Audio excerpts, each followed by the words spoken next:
I would like to begin by acknowledging the traditional custodians of the land on which I live and work, the Gundungurra land and people. I pay my respects to their elders, past, present, and emerging, and extend that respect to all Aboriginal and Torres Strait Islander people. I also want to acknowledge the traditional custodians of the lands on which you, our listeners, are joining us from today. I recognise the deep connection that First Nations people have to this land, their enduring culture, and their commitment to the preservation and care for their country. This land was never ceded, and it always was and always will be Aboriginal land. Hey there, and welcome to Beyond the Surface, the podcast where we explore the stories of people who have survived religious trauma, left high control or cult communities, and are deconstructing their faith. You're in the right place. This is Beyond the Surface. Welcome, Brad. Thanks for joining me. Thank you for having me here. Whereabouts in the US are you? New York. Oh, nice. That is nice. I've not been to the US, but New York is, I'm a musical theater nut. So New York is like pretty high up on my list of, being able to go to Broadway and all of that sort of thing. You would love it if you're a theater nut or anything like that. It's the place to be. Yeah, absolutely. Now, I have been following you on Instagram for quite some time. Tell me, and I have been wondering, and you probably have talked about it and I may have just missed it. But for those who don't follow you on Instagram, tell us about the pipe and why it is very heavily featured. Before we sort of jump into the nitty-gritty of your story, tell us, let's start with something nice and light. Tell us about the pipe. The pipe started about 25 years ago. Nice. It became, I don't know if I was inspired because of like C.S. Lewis or Tolkien or all of them, but it kind of came into play, and it was kind of it was something that was personally me. Yeah. There's also a little bit of for lack of better ways to put it, rebellion spiritually, because being a Southern Baptist, a former Southern Baptist, you don't see like the pipe smokers, right? No. And it doesn't matter that you don't inhale a pipe, because you don't. But it was just that act of saying, no, this is I'm creating a little bit of my own personal identity. Okay. Right, in the midst of a very conservative religious upbringing. Okay. Right. And so it was me rebelliously pushing the mold, or breaking the mold, I guess you could say. And I happen to really like it. It's kind of a meditative thing. I mean, you don't ever see somebody angry with a pipe in their hand usually, right? I mean, they're calm. You can see somebody with a cigar and they can be angry, right? Yeah. But with a, just kind of like, let me get contemplative. Let me think about that. And so when I started the Instagram account, I thought, you know what? Whether or not people get offended or not, I don't know, but this is me. Yeah. And so I don't know if you follow the Naked Pastor at all. I did an interview with the Naked Pastor, and we talked, and I asked him, I go, listen, I go, would you mind creating like a sketch for me? Yeah. And that's not my profile pic. Oh, yes. It's so great. That he created. So it's just kind of me. I love that. Oh, David's great. I love that. I guess it reminds me, of when people sort of perhaps leave a conservative experience and, they get a tattoo or they dye their hair a certain color or they do all of those things that sort of just like start to slowly bring out, I guess, who they are in an authentic way as opposed to everything that they were supposed to be. I love that. It's a self-discovery, right? Yeah. And there's it's one of those things that for those of us that are growing up in religious circles, a lot of times we don't even get to be who we thought we were supposed to be. Yeah. Right. And so this was probably the first step of deconstructing for me. Or it was called deconstruction. We're talking about 1998. right? So, Yeah. and so it was one of those things that I just I would go and I do alone because at that time I didn't know anyone else that was a pipe smoker, Mm, but it yeah. was just me. Yeah. So that's the very brief history of the I pipe. I now love have that. collect pipes. I collect. I mean, Yeah. tobacco. It's just me. I've been called like on Instagram. I interviewed someone. They called me a pipe witch, right? My goodness. Yeah, because it's like there's water witches, there's Right.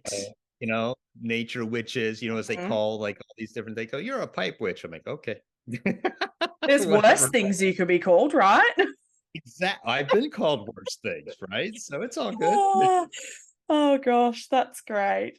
I mean, okay, so you've sort of alluded to a couple of things, and I actually didn't realize that perhaps I guess the process of deconstruction, which that's what we call it now, but it's, you know, like you said, back in 1998, did you say? Hmm?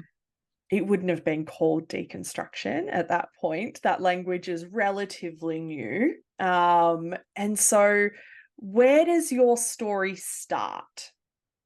With deconstructing. With wherever you want it to. Where does it start? Well, I'll give you a very brief start to the story. Yep. So, middle child here, Mm, people pleaser, okay. um, perfect scenario for religion, right? Mm, Longing to be accepted, longing to be loved. mhm, Uh, grew up in the church, Southern Baptist. Did the whole accept Jesus as Lord and Savior at age 8. mhm. Okay. Um, Now, for and I've got those who don't know, because I tend to talk about the US and Australia have very different religious landscapes. The US is like, I I think in Tim's episode, I was like, it's a bit of a shit show over there, isn't it? Like, it is just like, I think for anybody who's not in the US, it is a bit mind-boggling just how immersed in every facet of life it is. So when you say Southern Baptist, what does that mean? conservative. Right. Um, you're in a box. Okay.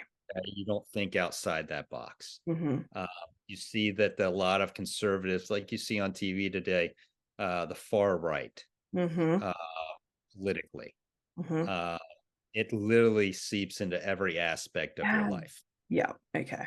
That's why when we talk about deconstruction, we talk about not just whether or not you believe the Bible, Mm. but deconstruction is how has it impacted your so-called worldview, your values, your system, who you marry, what you eat, how you think, Yeah. everything. Your identity is no longer yours. It's what they call being wrapped up in Christ or Jesus. Mm. Yeah. And so anything you do, the only good thing you can do is that which is God working through you, that you Mm. yourself do not have value except that which God places upon you. You're just a vessel, right? Right. Uh-huh. Yes. Okay. Mm-hmm. So what was it like for you growing up in that environment? Well, because I never wanted to rock the boat, Okay. right? Because I wanted love. Mm. And so I was going to be obedient. Mhm. I was going to follow the rules. And there are a lot of rules, Mm. whether or not I say it's rules, they're rules. Yes. And I followed the path to which got me or produced what I thought was love, Mm. to a God that I thought had the cornerstone on what love was. Mhm. And so I followed that.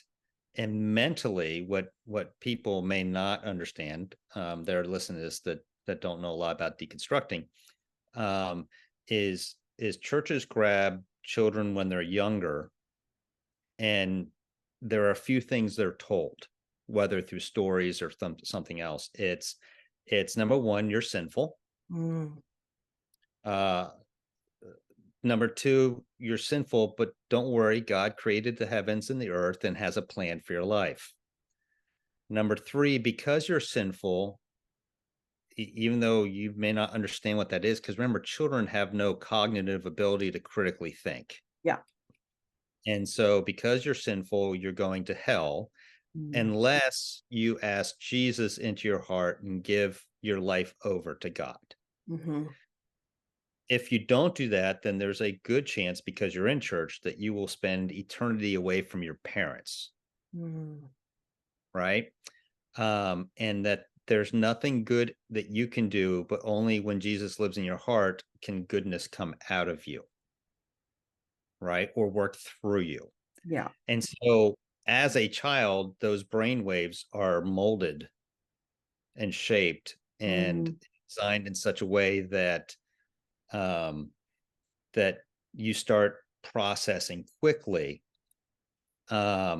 Okay, A equals B, and there's nothing else, no other ways to think outside of that. Yeah. And if you question, you're labeled as a troublemaker, right? I mean, those are evil questions, or those are sinful questions, or hey, those are selfish, like Yes. pride's bad, certain emotions are bad. And so you are molded and shaped as you're young based upon that. So when you get older, it's very difficult for somebody that's deconstructing to break through those things, because you have to literally recircuit or re-hotwire your brain. Yeah, absolutely. It's, from I guess, like, I look at these sorts of situations through a therapist lens, and I go, those neural pathways are like thick from the beginning. They are like really strengthening them up, and then to dismantle that, to rewire it, like you said,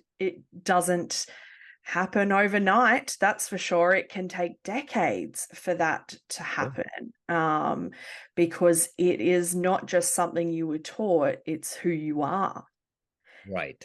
Yeah. Exactly. You said it perfectly. Yeah. It's exactly who you are. And so I followed that. I accepted my calling into ministry, Yep. went to Christian college. Um, and when I was leaving Christian college, there were some things that didn't sit well with me. And I didn't like the way women were perceived in the Bible, Yep. or how they were treated within marriage. And I was really grappling with God's sovereignty, omnipotence, as well as God himself. And so my deconstruction journey started there without really realizing it. Yeah. I always had this inkling that, hey, is there something else? But because I was such a follower, people pleaser, and because I was programmed to, I'd say, hey, those are tests of my faith. They have all these key words and Spiritual traits warfare. kind of, Yes. yeah, keep you on the path, right? Yeah. And so when I got married at a time, I was not a very good Southern Baptist. I went to seminary, Yeah. right? And I got my master's degree at seminary and went into the ministry. Was in it for 20 plus years as a pastor. But in that process, those chinks in that armor, I guess you could say, started kind of showing. And the deconstruction took a full tilt, fast forward through when my past wife and I went through a miscarriage. Okay. And I could not understand God anymore at that time. Yeah. Things didn't make sense. And then it just continued to grow from there. But Yeah. as a pastor, it's not like you can talk to anybody else in the church about it. Yeah, because you're the top of the chain, right? So you're Right. supposed to have a direct line to God. So why would you be going through suffering? Right. Yeah. Right. Why would you go through suffering? Why would you have these doubts? How Yeah. dare you question God? Yeah. It's like that Job, how dare you, and he never Mm, gives Job an answer. It's all those things. And I never got any answers. yeah. Uh, and remember back in my day, if you want to talk it, we didn't have the internet as convenient as it is now. Mm, Right. And so you didn't have Instagram, you didn't have Facebook, you didn't have other people you could kind of reach out to. And far be it from me to ever go to a counselor or a therapist that wasn't a Yeah. Christian counselor, right? Yes. Yeah. So it was a little bit more of that. I spent a lot of time within myself. Yeah. What was it like having so many of those questions, having nowhere to go with those questions, but everybody coming to you with their questions and you having to sort of have the answers for them when you don't even have the answers for yourself? Torture. Yeah. I guess internal conflict and torture, because there's that part of me that's been trained, since we talked about, ever since I was a kid. Mm, Neural pathways always led to one specific result or end result. yeah. Okay. And it was always the godly result, right? As they say. And anything outside that was wrong. So it was a lot of like, man, what am I doing? Like this is a me problem, Yeah. right? This is obviously my fault some way, Mm, right? So, it's a lot of staying up late at night and journaling, going yeah. on walks and journaling. And if you were to read my journals, which I hope you never do, which would be terrible, you will see a lot of anger and Mm, confusion with my relationship at that time with the biblical God. yeah. Was it anger at God, or was it anger at yourself almost, because you felt like there must be something wrong with me? Like, why, is my devotion not enough? Am I not doing enough? Or was it anger at God, or both? It was both. Yeah. It was that, okay, you have the answers. Why are you not giving them to me? Yeah. Yeah. Where are you? Right? Yeah. Like, why haven't you shown up? Mm, For a lack of better way to put it, that there's that song by the Fray, I think it was, is like where were you? yeah. Meeting God underneath the lamppost smoking his last cigarette, right? Yeah. It was a lot of like, well, where are you? Yeah. I don't hear you. I don't see you. I don't see you interacting or interjecting Mm, yourself into life at this point.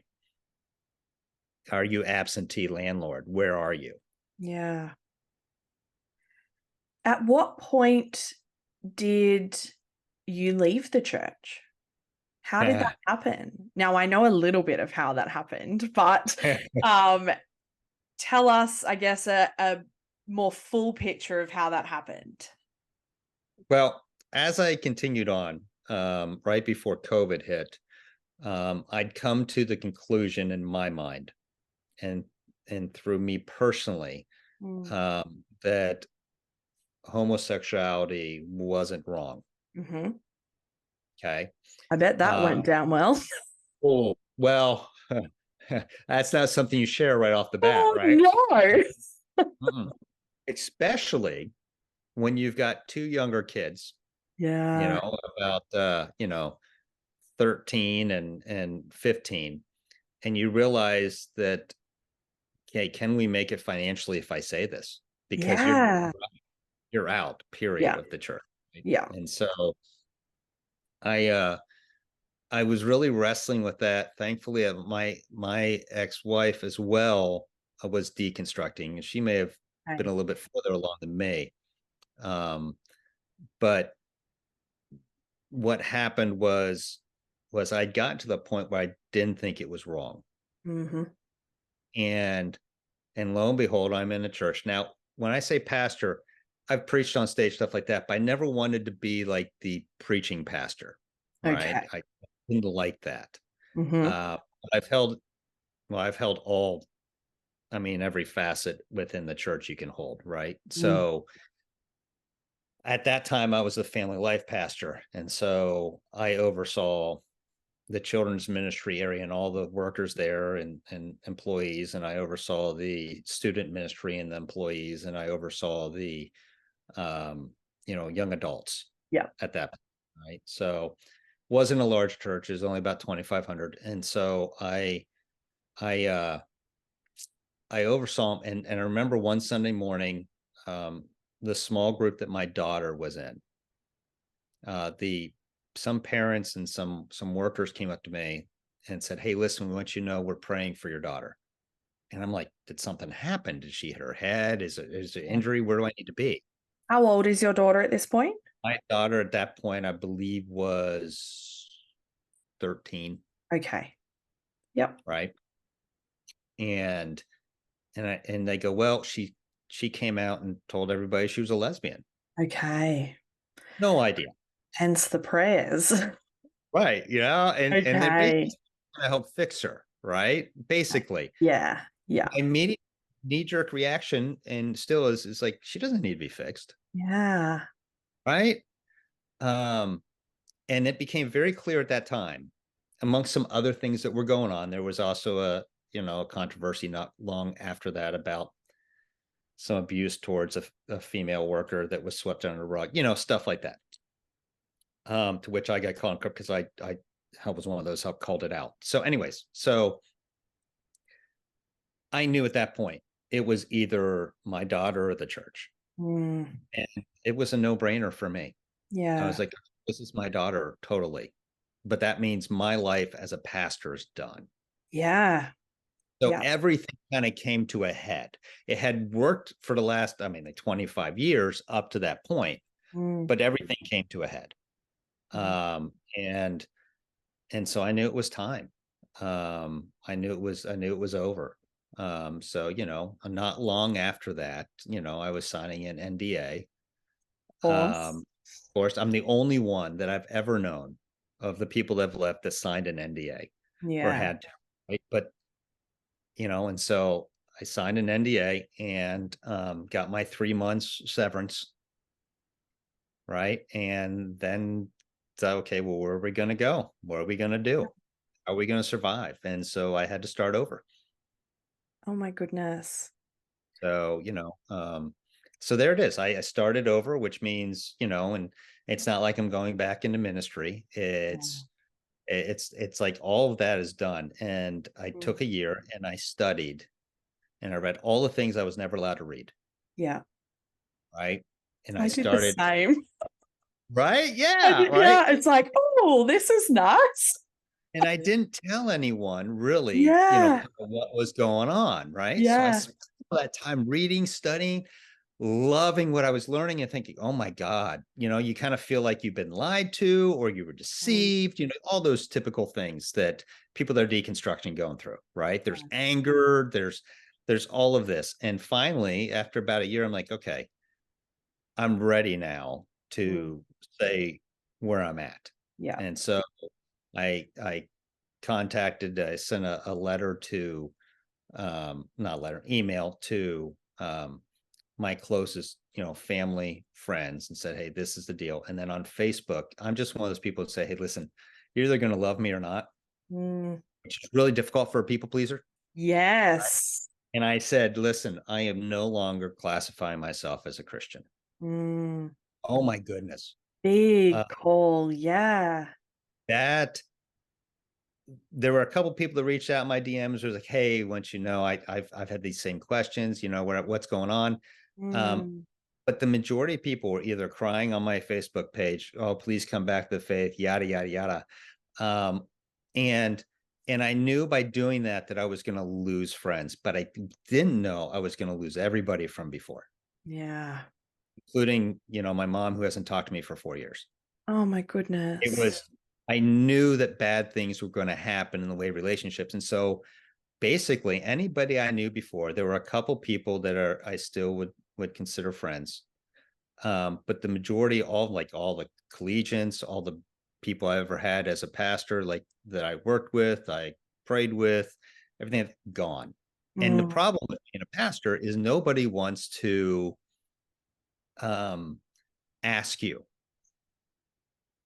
It's like, what did he find out? Like the elephant in the room, right? Everybody's just avoiding it. Wait, this guy's been a Christian his whole life. He's been a pastor. We went to him for advice. Do we really want to know what exactly is going on? Yeah. And so largely it was silence. Right. Okay. And I guess it's because, people leave the church every day all around the world. But I guess there's a greater sense of gravity when somebody who was a pastor for a really long time goes, "Hey, I'm not doing this anymore." And you sort of go, "Ooh, that's not just somebody going, 'Hey, I can't be bothered going to church anymore on a Sunday.' Like, it is your whole life, and so, yeah, it's sort of like avoiding the elephant in the room." Yeah, it goes further than the stupid idea that, hey, people are deconstructing just because they want to sin, right? Yes. Yeah. Instead, it's like, no, these people, depending how invested they are in church, they're willing to leave everything, Yeah. and that's Yeah. something that only Christians are supposed to do, Yes. Yeah. right? Follow Jesus, leave Leave everything. everything. Yeah. Suddenly, there's this person that was a Christian, Mm, um, depending upon how you define it today, and yeah. they're leaving everything. And what now? Yeah. Do we really want to know? Absolutely. And Yeah. how do we manipulate this person to get him back? Because because Yeah. there are like I received a letter, from a dear friend of mine in the past who thought I left just because of Grace, my daughter, and her coming Right. out. Yeah. That had a large part to do it, but that wasn't it, Mm, right? There was more. yeah. And so, no one really wants to think that there's more. So, Yeah. I find that from the people that I've spoken to, the people who deconstruct the hardest are the ones who tend to have been the ones that were all in church. They weren't the people who just went, once a month or every now and then. They were the people that were there every Sunday, sometimes, multiple times a week, doing multiple forms of ministry and service. And they were all in, and suddenly they're not. And so if you're all in with something, you're going to be all in when you're out of something as well. It's not going to be as a simple process. yeah, Um, it's difficult with those people because, like, you get your volunteers that are always there, yes. and suddenly they'll walk away. Mm, And you've heard the phrase before, well, they were never Christians to begin with, oh, yes. right? It's challenging to hold that to those types of people. Yeah. Yeah, absolutely. Yeah. Mhm. What was it like for you at that point that you sort of realized that your friendships and your relationships with these people were transactional almost? They were there when you were the person that they wanted you to be, or that they were comfortable with you being. Mm. The first word that comes to mind is grief. Yeah. Uh, there was a significant, and still is at times, Yeah. a a grief. I don't think just kind of lets go, right? No. Especially for people deconstructing. Mm, Um, like I wrote a post the other night, chasing shadows, mm, and it is different when you're called upon and you're wanted and you're needed to going to crickets. Now, yeah. as you said, being called upon and wanted, even though it was kind of false, transactional, hey, what can you do for me? We're paying your salary, Yeah. all those types of things. It still felt like something, Yeah. right? And now there's nothing, right? And so that grief and that saying, hey, I'm still trying to even discover who I am as a Mm, person yeah. comes into play. And so you're never like people are deconstructing, they're never prepared. Mm, They have an yeah. idea, but they're never prepared for everything. And that's because what we talked about earlier about all the emotions, the feelings, the way in which religion seeps into someone's life. Like Mm, I had to sit there and go, do I still like pumpkin pie? Do I like sports, yeah. or did I like them because they brought me some sort of friendships or something? Yeah. What do I like?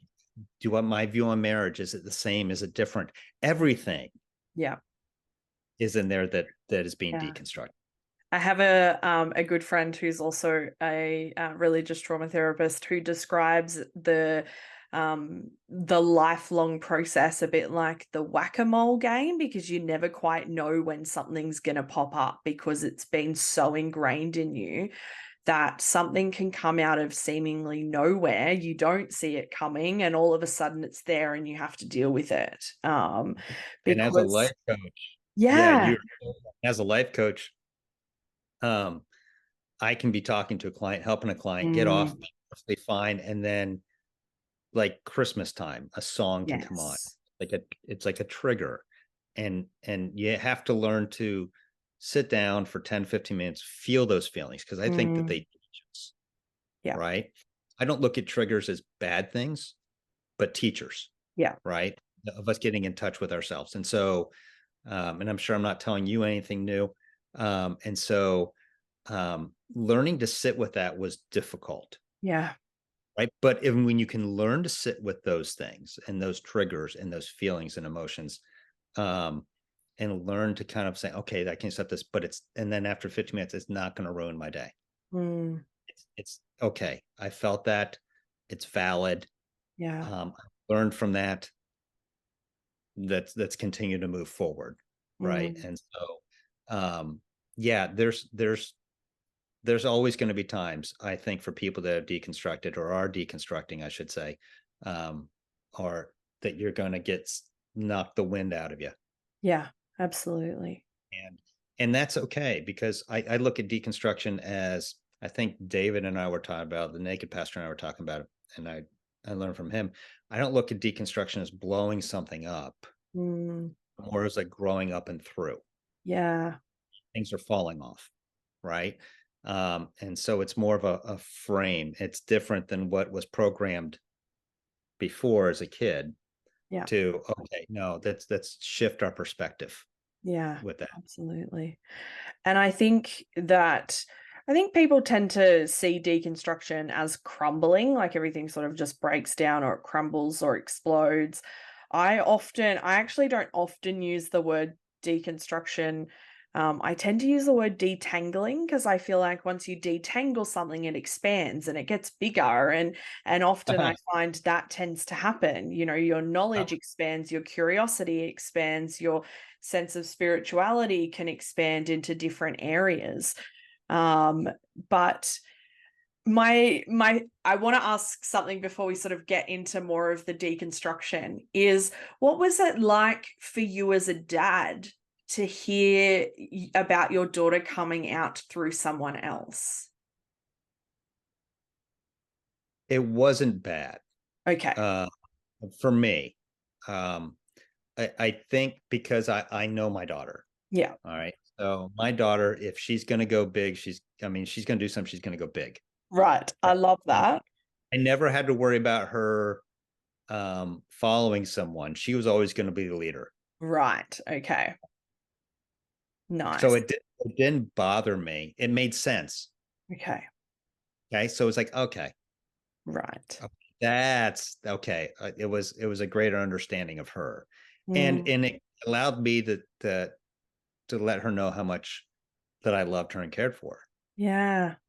So we'd sat down at the table, especially when I left church, and I said, hey, listen, I go, your dad has had doubts about this for a long time, not about my daughter or her situation, or what she, what she said, but understand this, that my kids are more important than my profession. My kids are the most important thing in my life. Yeah. And this, it was a no-brainer for me, but unfortunately with a lot of people that are my clients, they come from families that push them away. Right. And so it was an opportunity for me to show my daughter, say, hey, you know what love is? It's this, not that. And so I will always support you. And so me leaving the church had a lot to do with me personally. But even if I wasn't having doubts about the church and my daughter had come out like that, I still would have left for her. Okay. Did that deepen your relationship with her? Yeah, we've always had a close relationship. My son and daughter both, but I'd always taught them, and this was something that was interesting to me, because I don't know if if indirectly I was wrestling with things without Rochelle, but I never forced my religion upon my kids. I never wanted my so-called faith to be theirs. Yeah. I wanted them to critically think. And so we always had table time to where they were open to question or that. And I never made them feel bad for questioning or doubting or anything like that. I always tried to teach them to critically think.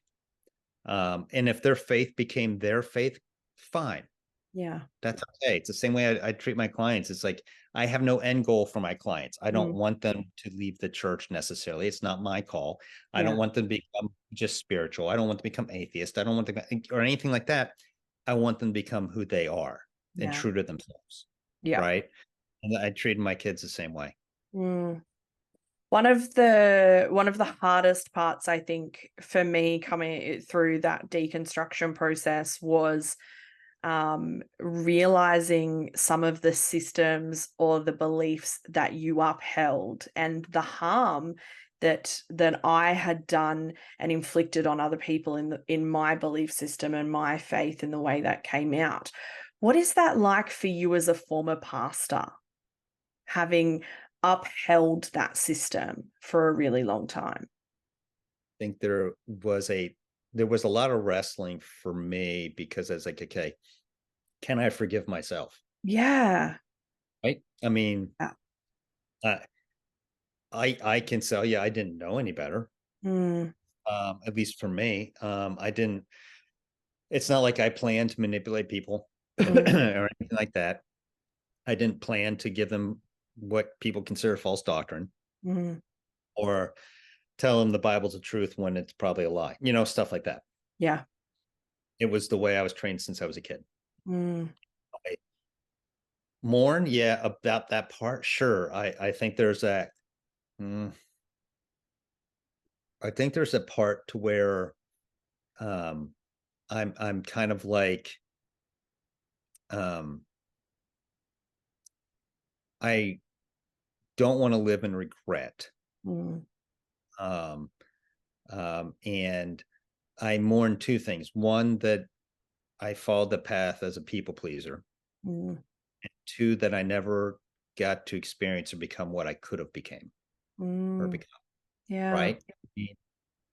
What would I have been like without this? And so there's a two facet, at least, when it comes to say, hey, do I regret it? Do I do anything like that? And I think that, unfortunately, I think sometimes as much as you can go down that rabbit hole, there's never going to be the answer. Right. Because you're just kind of like, what ifs? Yeah. Right. What I resigned to is like, okay, what now? Right. What can I control? Yeah. Now, as opposed to, I can't go back and do it all over again. I was a kid, and there's got to be some so-called grace, if we want to use that word, mercy applied to anybody that's deconstructing that went through that.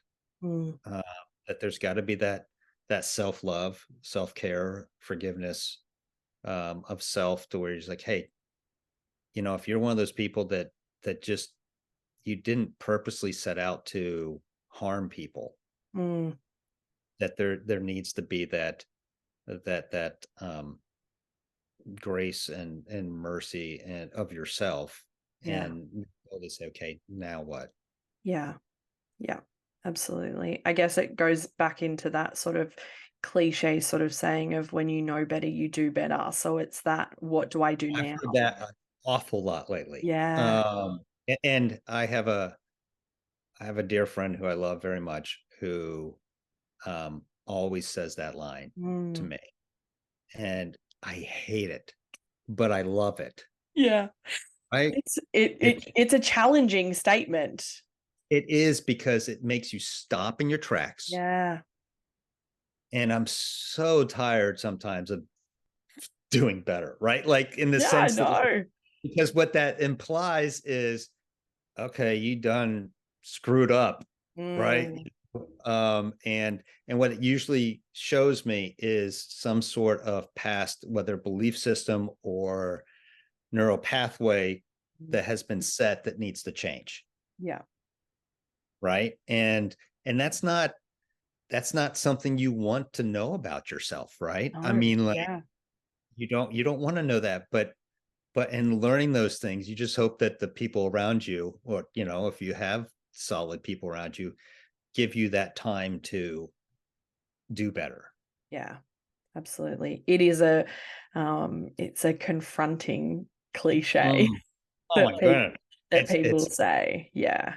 it's like getting punched in the neck, and it's like Yeah. you look like, thank you, may I have another, please? Yeah, It's like exactly. this is terrible.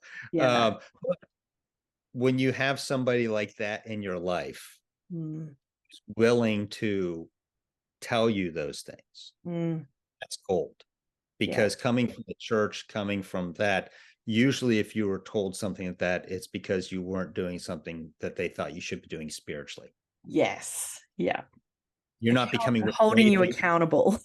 Right. They think you need to be different according to the way they Yeah. think you should be different. Yes, but Yeah. disguised as I feel like God is telling me to tell you this. Oh, Yeah, oh, it's disguised, I guess. Yeah. terrible. I Yeah. I joke now that anytime somebody in my congregation would send a message to say, "Hey, do you want to catch up for coffee?" It's like, "Oh, yikes. Like, what have I done? What have they seen?" Like, because you know what is coming is not just a general catch up and coffee. What is coming is either they want you to do something or you've done something and they're wanting to hold you accountable to it. That's So where boundaries became a huge play. yeah, Because after I left the church, I had to sit down and go, okay, who is allowed to speak into my life? yes, yep, And that's a very, very small list. yes, it is. Very, like a lot Yeah, smaller than it's ever been before, right? yeah, So a very small list. Only those people get to. yeah. Now, I know that you speak quite openly about anxiety and panic attacks and things like that. How was your mental health through the deconstruction phase? Um, Up and down. Yeah. One of the things I did on the tail end of leaving the church and in that year plus was I found a therapist that was an atheist, Mm-hmm. Nice. which I'd never done before. They do Right? exist. There are You non-religious exist, therapists out there. and they're not evil, right? No. No, right? And Yeah. because I wanted to go into a therapy session without somebody with the idea of what I needed to be in the end. Yeah. Yeah. Right. Absolutely. It's difficult, obviously, looking Yeah. at Christian, Yeah. if you can Christian counseling. So counseling, I mean. Um, I spent a lot of time in therapy, and I still go to a therapist Mm-hmm. uh, um, for checkups and everything. I mean, like it's a constant work, right? Yeah. Even as a, I think all of my clients but one, since I've been life coaching, has had a therapist as well, which Mm, I think is awesome, yeah. right? I strongly encourage that. Thanks for the little plug about my industry. I I love have this a because I have a tremendous amount of respect for therapists. As a matter of fact, I'm looking to go back and get my second master's Mm. and be a mental health therapist as well. Ah, So I will yeah. start that in 2024. Yeah. Uh, and so I anxiety is something that I started having or really start surfacing back in college, Mm, panic attacks, stuff like that. And so, but they didn't know what it was. yeah. Right? They had no idea that they were panic attacks. They thought it was hypoglycemic. They thought this, they Mm, thought that, all these different things. yeah. And so I actually, when the internet became more readily available, I researched and I diagnosed myself. And I walked into a doctor's office and said, hey, listen, these are my symptoms. Mm, Once I'm able to tell me what it is, does this align? And they go, oh, yeah, yeah. it makes so much sense. Oh, Right? Okay, I feel better knowing yeah. that. Yeah. It just doesn't remove like the triggers, and a lot of them, or the anxiety or the panic, because a lot of those are so steeped within religion and my programming that it takes time. Yeah. Right. And everything like that. So I speak a lot on that because a lot of my clients as well struggle so much with the panic attacks, whether it's fear, because it's religion, I think, is fear-based, largely, or anything, especially conservative, right-wing, wherever you want to call it, here in America. So everything is fear-based. And so naturally fear is such a strong holder of the body. And, I'm sure you read this, the book, The Body Keeps a Score, and everything like that. It's only you're getting in touch with your body and why this is happening, which leads to a whole other realm of self-discovery, healing that needs to take place. Yeah, absolutely.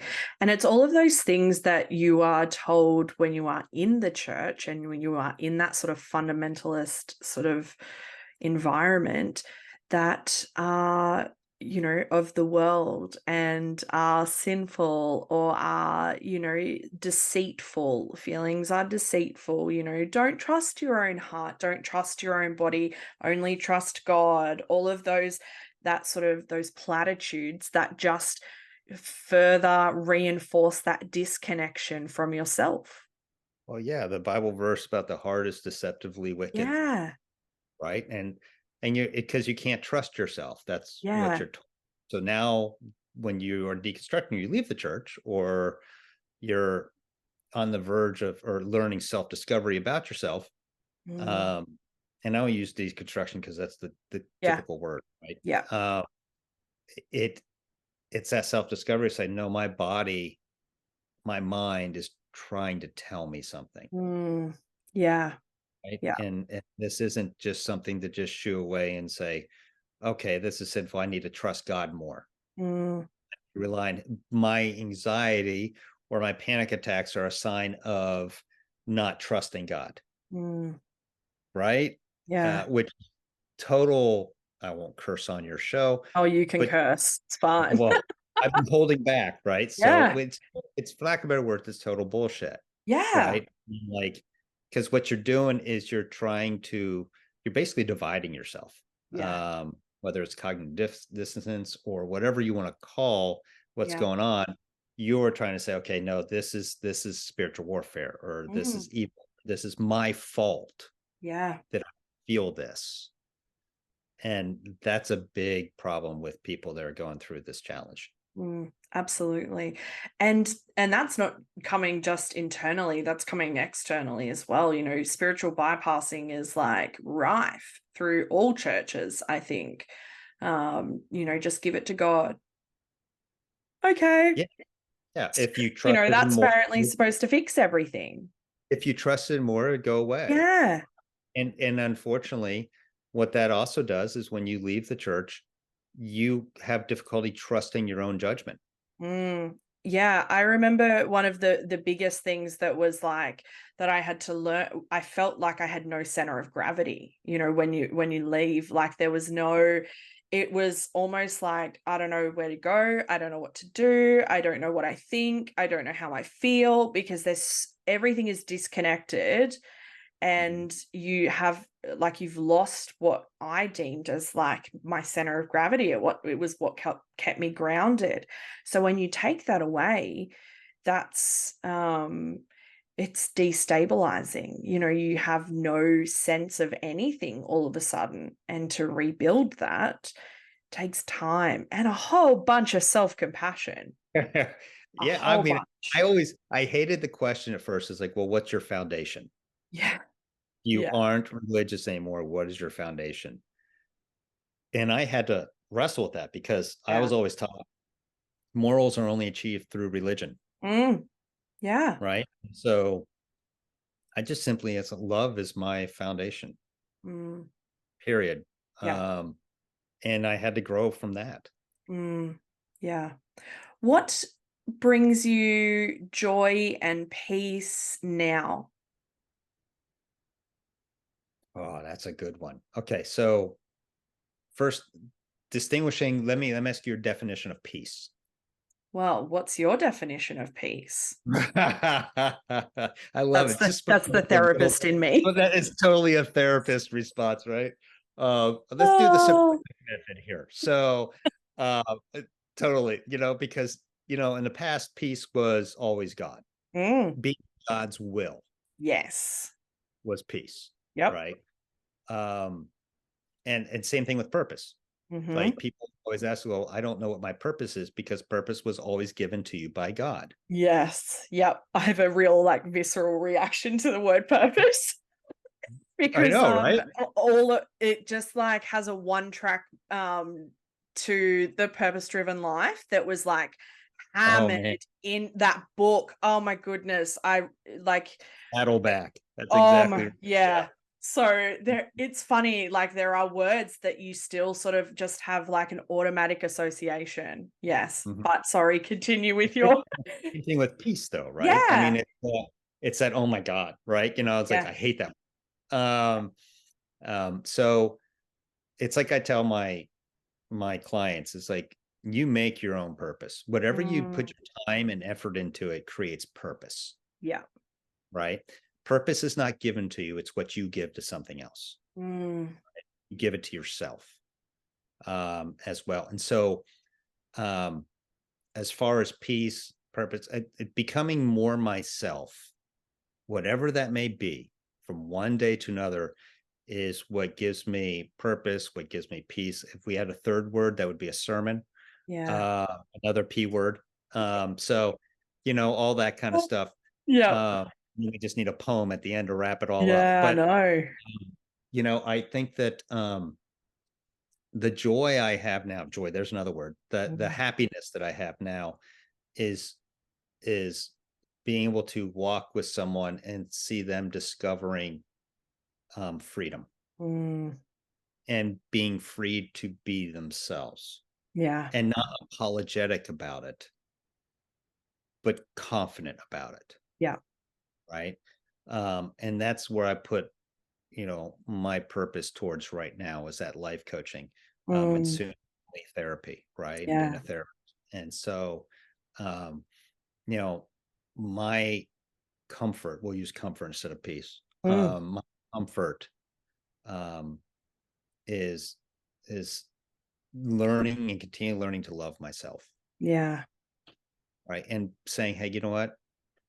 I like myself a little better today than I did yesterday. Mm, yeah. I love that. Okay, final question. Okay. What what would you say to someone who is fresh out of church, fresh in that deconstruction phase, full of emotions and has no idea what to do with anything? What would you say to that person? Man. Um, well, I would, I would tell them, first and foremost, take a breath. Mm, As difficult as you're going to want to accomplish so many things, and find so many answers that aren't going to be there right away. yeah. Right. I mean, like, because you come out of religion that gave you all the answers. Mm-hmm. Right. Take a breath and realize it's going to be a journey, and it's okay for it to be a journey. It's okay for it to take time. It's okay for you to go at your pace. You don't go at anyone else's pace. Mm, And then I would tell them, and I hate to use the word encourage, because encourage is such a religious word, but then yeah. I would let them know that it is important for you to find a safe space. Yeah. Okay, whether I would tell them therapy, Mm, but not a Christian therapist. mm-hmm. I would, just because I'm a life coach, because you and I serve two different purposes right now, Yeah. but looking for the same goal, Mm, right? You've been trained in certain ways that are so much needed for people that are in a crisis, mm, because that's what it is, yeah. right? And then my job is I come alongside them and go, hey, I'm walking with you. Like, I give all Mm, of my clients my phone number. yeah. and they can hit me up anytime they need. So they know they're not alone. Right. So they're not alone. They've got a great therapist. They've got someone else that's not going to judge them, like a life coach that's going to walk with them through it. Yeah. And to say, hey, one step at a time, whether it's a crawl, a snail pace, whatever it is, celebrate the small joys or small things that are happiness in your life, and realize that it's probably, for the lack of a better way of putting it, it's probably going to get worse before it gets better. Yeah. I mean, I hate to put it that way, but when you're in self-discovery mode, when you're losing people, when you're missing community, everything like that, and then finally, I know it sounds weird, but Instagram was a lifesaver for me. Yeah, I would agree. I found out there's a community out there of people that are going through what I'm going through, or what people of all deconstruction have gone through. Right. And to find reassurance that they're not alone in that way either. Yeah. I love that. Find your people. Yeah, really. And it's all about finding different people, right? And setting those boundaries, and and then just what's foreign is learning, and whether it's through therapy, life coach, whatever it may be, through people online, learn to love yourself. Yeah. And I love that, because I think, social media gets a bad rap, and don't get me wrong, there is a lot that we could probably throw out into the rubbish. But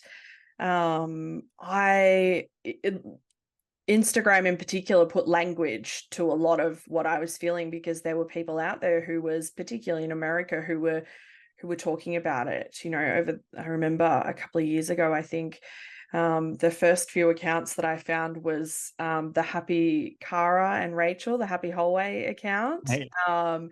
Yours and Joy Vetterline, all of these people who had language to, the stuff that I was already going through. And so, your people may not be in your town. Your people may be online. They may be in a completely different country. But find your people. I love that. Thanks for joining me. Thank you for having me. I've enjoyed this. It's been a great chat. Yeah. It's gone way too fast. I know. I looked at the clock and I was like, yikes, I need to start wrapping it up. But you are frequent on Instagram, so I will pop all of your details in the show notes. Make sure you head over. And you're always chatting on there with your pipe, which I love. I just love it. It's just like this image. But thank you so much for joining me. I can't thank you enough for having me, and I hope we can talk again in the future. Absolutely. Thanks for tuning in to this episode of Beyond the Surface. I hope you found today's conversation as insightful and inspiring as I did. If you enjoyed the episode, be sure to subscribe, leave a review, and share it with others who might benefit from these stories. Stay connected with us on social media for updates and more content. I love connecting with all of you. Remember, no matter where you are in your journey, you're not alone. Until next time, keep exploring, keep questioning, and keep moving forward. Take care.